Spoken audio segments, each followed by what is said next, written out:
عمر نے کہا تلواریں بدر میں کس کام آئیں؟ آپ صلی اللہ علیہ وسلم نے فرمایا تم نے اور صفوان نے حجرے میں بیٹھ کر میرے قتل کی سازش نہیں کی؟ آپ کا ارشاد سن کر عمر دم بخود رہ گیا، بے اختیار بول پڑا محمد بے شک آپ پیغمبر ہیں۔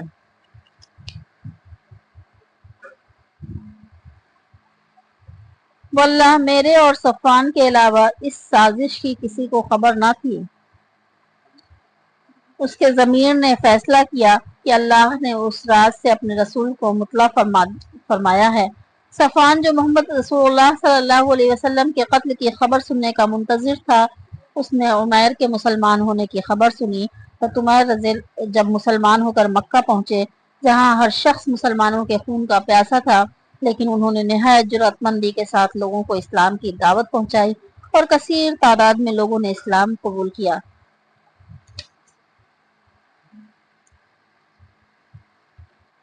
اب اگلا ٹاپک رہے گا مال غنیمت کی تقسیم۔ غزوہ بدر میں جو مال غنیمت ہاتھ آیا تھا اس کی تقسیم کس طرح ہوئی؟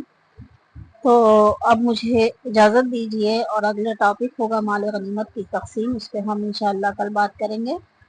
اور اللہ سبحانہ و تعالیٰ سے دعا ہے کہ اللہ تعالیٰ ہمیں نبی کریم صلی اللہ علیہ وسلم کی زندگی سے اور ان کی سیرت سے